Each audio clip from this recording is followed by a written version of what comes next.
तो कभी सोचा है कि हमारे दिमाग में जो कमाल के आइडियाज आते हैं वो आखिर कंप्यूटर के समझने लायक इंस्ट्रक्शंस में बदलते कैसे हैं?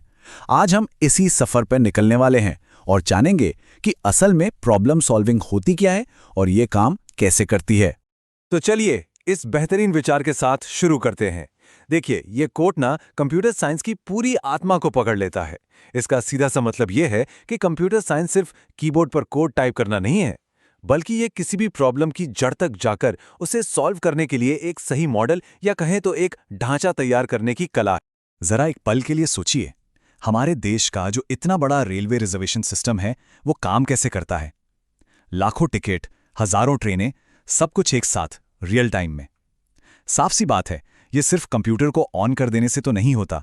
ये एक बहुत ही बड़ी और उलझी हुई समस्या है जिसे सुलझाने के लिए एक बहुत ही सटीक और साफ सुथरी प्लानिंग की जरूरत होती है। तो इस सफर में हम इन 5 मेन पड़ावों से गुजरेंगे। सबसे पहले हम ये समझेंगे कि कंप्यूटर असल में करते क्या है, फिर हम एक सॉलिड सॉल्यूशन बनाने के जरूरी स्टेप्स देखेंगे और आखिर में जानेंगे कि कोड की नींव रखी कैसे जाती है।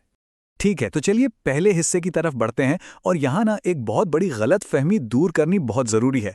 कंप्यूटर अपने आप में स्मार्ट नहीं होते, बिल्कुल भी नहीं।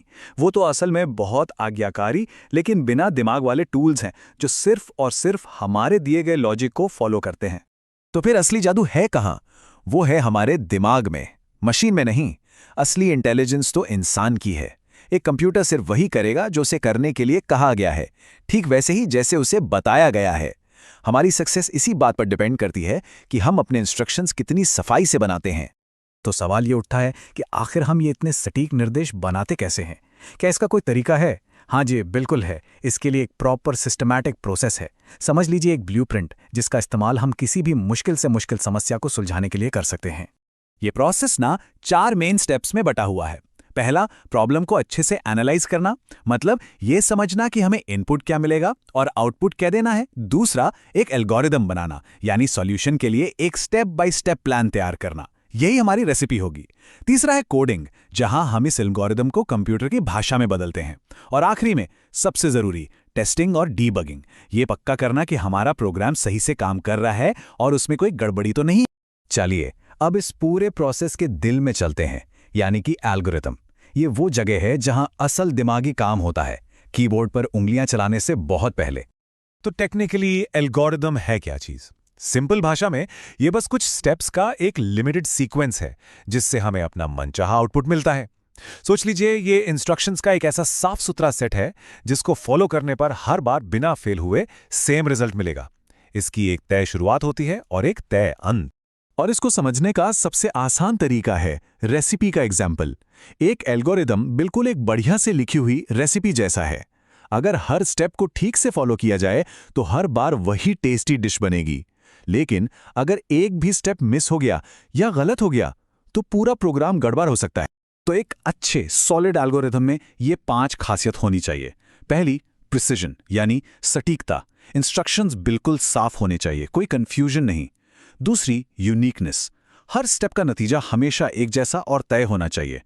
तीसरी, फाइनाइटनेस, ये जरूरी है कि एल्गोरिथम कहीं न कहीं जाकर रुके, हमेशा चलता ना रहे। और जाहिर है, काम करने के लिए उसे कुछ इनपुट चाहिए और आखिर में कुछ आउटपुट देना चाहिए। अच्छा ठीक है, तो हमारे पास हमारी रेसिपी का आइडिया तो आ गया, लेकिन कोड लिखने से पहले ऐसे कागज पर कैसे उतारें? इसके लिए 2 मेन तरीके हैं और दोनों ही हमें सॉल्यूशन को विजुअलाइज करने, मतलब मन में उसकी तस्वीर बनाने में मदद करते हैं। पहला तरीका है फ्लो चार्ट। ये एक विजुअल तरीका है, एक तस्वीर जैसा। यहाँ हर शेप का एक खास मतलब है। जैसे ये ओवल शेप, ये स्टार्ट या एंड बताता है। ये जो रेक्टेंगल है, इसका मतलब है कि कोई प्रोसेस हो रहा है। और ये डायमंड शेप, ये सबसे इंटरेस्टिंग है।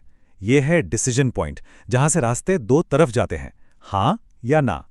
और ये एरो हमें बताते हैं कि लॉजिक किस डायरेक्शन में जा रहा है, बिल्कुल एक नक्शे की तरह। दूसरा तरीका है स्यूडो कोड। इसका मतलब है नकली कोड। ये दिखने में कोड जैसा लगता है पर असल में सादी भाषा में लिखा जाता है।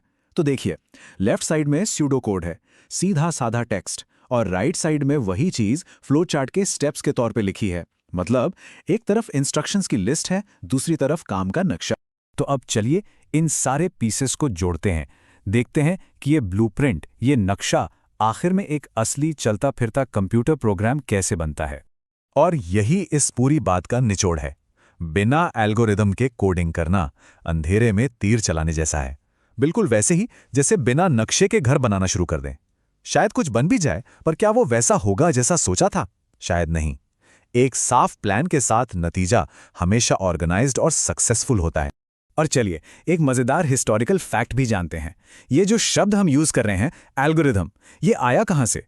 ये नाम आया है 9वीं सदी के एक महान पर्शियन गणितज्ञ अल ख्वारिज़मी के नाम से। उनका नाम जब लैटिन में ट्रांसलेट हुआ तो बन गया एल्गोरिथमी।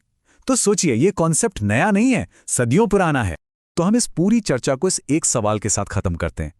अगर एक एल्गोरिथम सिर्फ कुछ स्टेप्स का सेट है, तो ये कौन डिसाइड करता है कि वो स्टेप्स क्या होंगे? और यही हमें याद आता है कि टेक्नोलॉजी के दिल में हमेशा इंसान का दिमाग, उसकी लॉजिक और उसकी क्रिएटिविटी ही होती है। अगर आपको ये वीडियो इन्फॉर्मेटिव लगा तो लाइक करें और ऐसी वीडियोस के लिए हमारे चैनल कोडिंग बाबा को सब्सक्राइब करना ना भूलें। यहां तक बने रहने के लिए बहुत बहुत धन्यवाद।